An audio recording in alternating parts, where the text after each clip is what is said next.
Kembali di Newsroom, pemirsa, polisi tangkap satu orang tersangka kasus penculikan dan pembunuhan Muhammad Ilham Pradipta, Kepala Cabang Bank BUMN di Cempaka Putih, Jakarta Pusat.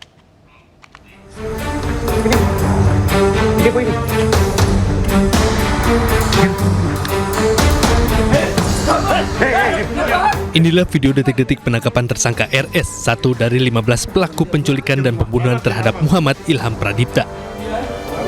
Petugas gabungan menggerebek rumah tersangka RS di Candi Sari, Semarang, Jawa Tengah.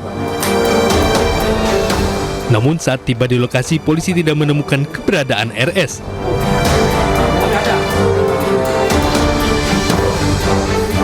Tim gabungan akhirnya mengejar keberadaan RS di tempat persembunyiannya di Desa Sendang Rejo, Kabupaten Semarang, Jawa Tengah pada 24 Agustus 2025. Tersangka RS pun tak berkutik saat ditangkap petugas. RS diketahui berperan menyediakan tim pemantau yang mengikuti kegiatan korban, serta menyiapkan tim informasi teknologi.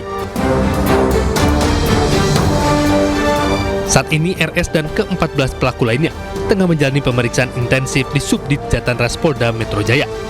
Dari Jakarta, dan Helmi Sanjangbati Ainis melaporkan.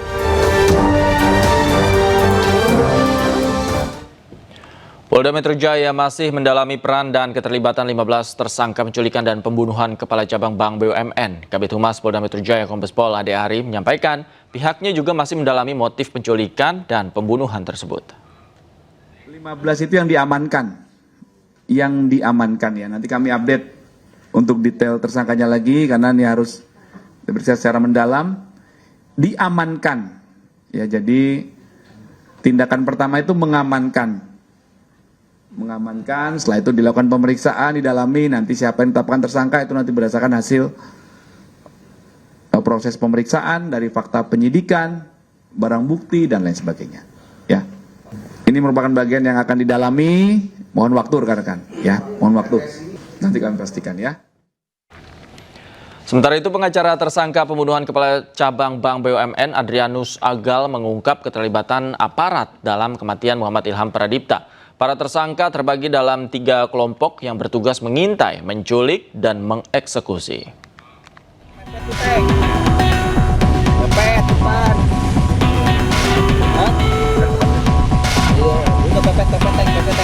Pengacara tersangka pembunuhan Kepala Cabang sebuah bank, Adrianus Agal, mengungkap adanya pembagian tugas dalam kasus kematian Kepala Cabang Bank BUMN, Muhammad Ilham Pradipta.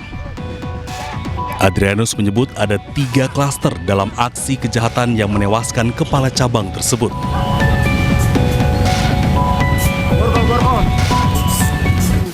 Ada 3 klaster.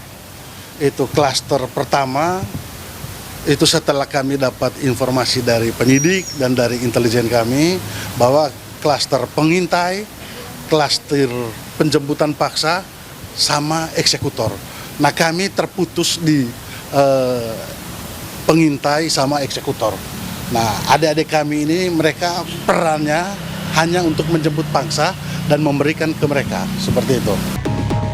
Pengacara tersangka juga menyebut ada keterlibatan oknum di balik tewasnya Kepala Cabang Bank BUMN Muhammad Ilham Pradipta. Menurutnya, oknum tersebut berinisial F. Ada perintah dari oknum yang namanya F itu untuk diserahkan di daerah Jakarta Timur. Berapa jam setelah itu mereka dipanggil lagi untuk mengantar pulang si korban. Nah, pada saat waktu ketemu lagi, disitulah bahwa mereka melihat korban ini sudah tidak bernyawa lagi. Tapi yang menjadi catatan kami di sini, pada saat mereka mengantar itu mereka juga dalam tekanan. Jasad Kepala Cabang BUMN Ilham Pradipta ditemukan di Desa Nagasari, Kabupaten Bekasi, Jawa Barat. Polisi telah menangkap 15 orang dalam kasus ini.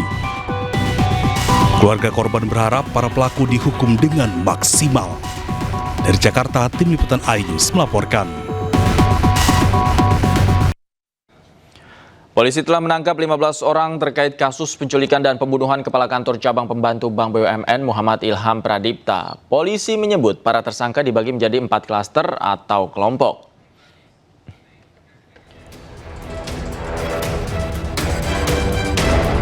Kelompok pertama merupakan aktor intelektual atau otak penculikan dan pembunuhan. Para tersangka di kelompok inilah yang menyusun rencana penculikan dan pembunuhan Muhammad Ilham Pradipta.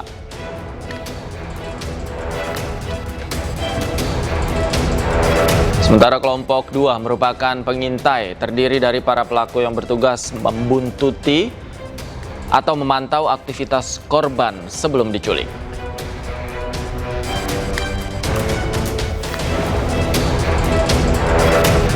Kelompok ketiga merupakan penculik, terdiri dari para tersangka yang bertugas menculik korban di parkiran supermarket di Ciracas, Jakarta Timur pada 20 Agustus 2025 yang lalu.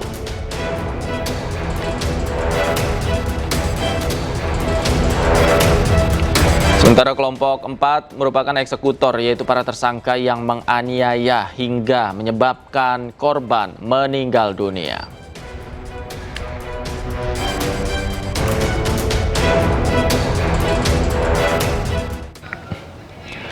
Kuasa hukum 3 tersangka berinisial EWB, AT, dan JRS yang terlibat dalam pembunuhan kacap Bank BUMN Muhammad Ilham Pradipta menyebut 3 kliennya hanya bertugas menculik korban. Tobias Ndiwa menegaskan ketiga kliennya hanya melaksanakan perintah tersangka berinisial E dan tidak membunuh korban. Sesuai keterangan di BAP itu, ketiga tersangka tadi yang saya sebutkan, mereka ikut membantu penyekapan sejak menyekap pelaku di Lotte Mart di Pasar Rebo, ya. Terus selanjutnya mereka naikin ke mobil, ya. Di situ mereka hanya bertindak untuk menyekap saja. Nah, pada pukul sekitar 18.30 di tanggal 20 itu, ya, mereka diarahkan oleh orang yang mempekerjakan itu melalui inisial E tadi, mereka diarahkan untuk membawa ke... Dan pemirsa, untuk mengetahui informasi terkini terkait perkembangan kasus pembunuhan Kepala Cabang Bank BUMN, kami telah terhubung dengan jurnalis iNews Henry Aprila di Polda Metro Jaya. Selamat malam, Henry. Apakah betul satu orang terduga pelaku yang bertugas sebagai pengintai ini juga sudah diamankan oleh polisi?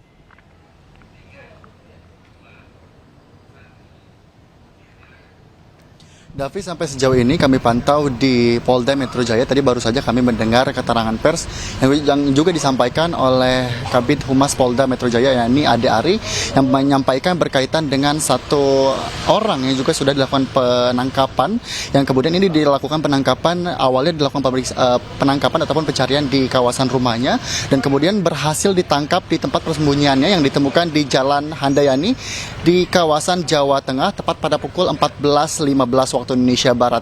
Kemudian RS ini sudah dilakukan penangkapan dan juga nantinya akan dilakukan pemeriksaan.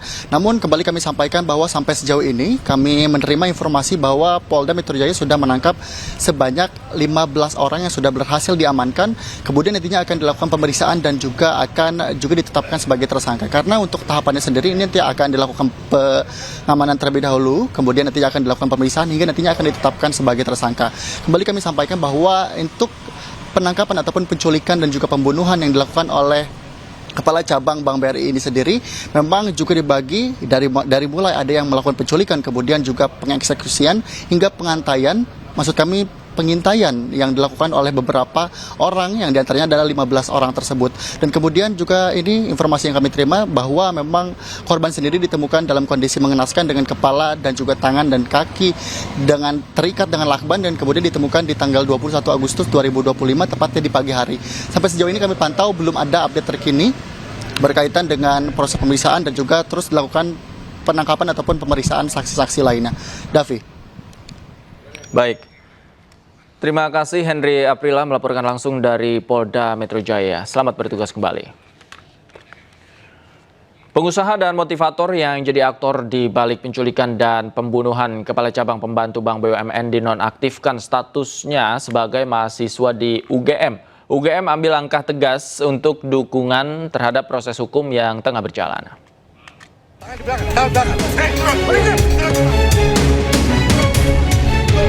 Nama Dwi Hartono mendadak jadi sorotan setelah diduga menjadi otak pembunuhan Kepala Cabang Pembantu Bank BUMN Muhammad Ilham Pradipta. Sementara itu, nama Dwi Hartono tercatat sebagai mahasiswa S2 Fakultas Ekonomika dan Bisnis Universitas Gadjah Mada. Dia berstatus mahasiswa baru semester 1 Program Manajemen Kampus Jakarta FEB UGM. Terkait hal tersebut, pihak UGM mengambil langkah tegas dengan menonaktifkan Dwi Hartono dari seluruh kegiatan akademik. Hal itu disampaikan dalam keterangan resmi UGM Rabu 27 Agustus 2025. Selain itu, UGM juga menegaskan menghormati penuh proses hukum yang berjalan serta menyampaikan bela sungkawa atas meninggalnya Muhammad Ilham Pradipta. Tim Liputan Ainus melaporkan. Dan pemirsa, untuk membahas lebih dalam terkait dugaan keterlibatan aparat dalam kematian Kacabang BUMN Muhammad Ilham Pradipta, kami telah terhubung dengan Komjen Pol Purnawirawan Ugroseno, Wakapolri periode 2013-2014. Selamat malam Pak Seno, apa kabar? Malam, kabar baik Mas Dagi. Baik, Pak Seno, kalau kita lihat kasus ini melibatkan banyak orang, kemudian juga tersangkanya memiliki tugas masing-masing. Menurut Anda bagaimana perencanaan yang dilakukan terhadap pelaku terkait kasus ini? Ya, jadi pasalnya pasti sama ya, pasal KUHP mungkin dari pasal pembunuhan direncanakan, pembunuhan biasa, kemudian pasal penculikan, kemudian pasal pengancaman, pasal 170 ayat 2 angka 3 di situ mengakibatkan meninggalnya seseorang, dan pasti junto pasal 55 karena bersama-sama di situ. Nah, mereka tidak bisa diberikan pasal hanya pengintaian saja, dan sebenarnya tidak bisa karena ini peristiwanya satu peristiwa yang kemudian mengakibatkan meninggalnya seseorang, yaitu kepala cabang pembantu BRI di Cempaka Putih. Jadi alternatif tentang motif pasti nanti harus diungkap, ya mungkin masalah internal atau eksternal, jadi tidak terburu-buru satu motif, tapi ada alternatif motif yang perlu nanti dikaitkan dengan keterangan saksi dan barang bukti lainnya yang ditemukan baik dari tersangka atau dari TKP. Nah, TKP juga pasti lebih dari satu, mulai dari ada TKP dibuangnya almarhum terakhir di daerah Bekasi, kemudian waktu dia diculik dari Lotemar di Pasar Rebo, kemudian juga mungkin dibawa kemana nanti keterangan para penculik tadi atau yang membawa korban tadi dari Lotemar akan menjadi TKP-TKP yang perlu diselidiki atau dilakukan penyidikan oleh para penyidik itu.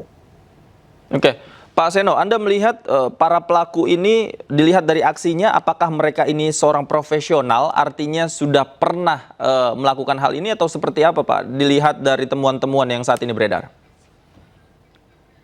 Saya belum bisa mengartikan seperti itu, tapi kalau melihat lakban hanya di mata, tapi yang bersangkutan ini, korban ini, pertama diambil dari Lotemar tadi, dibiarkan untuk diajak dialog, berbicara, seperti itu. Jadi mungkin ada pengendali ya, tidak langsung para penculik tadi yang menginterogasi, mungkin by phone ada atau pakai video call di situ, mungkin dilakukan pembicaraan-pembicaraan, ada sesuatu yang ditanyakan kepada korban di sini. Jadi ya memang perannya berbeda-beda. Jadi ada yang menculik ini mungkin tidak melakukan interogasi selama korban dibawa di kendaraan, tapi mungkin selama di kendaraan adalah interogasi by phone yang dilakukan oleh otak pelaku tadi atau aktor intelektualnya.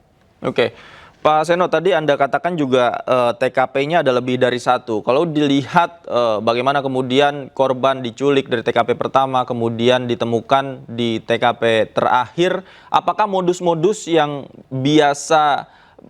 dilakukan oleh para pelaku ini biasa dilakukan Pak dalam kasus-kasus seperti ini?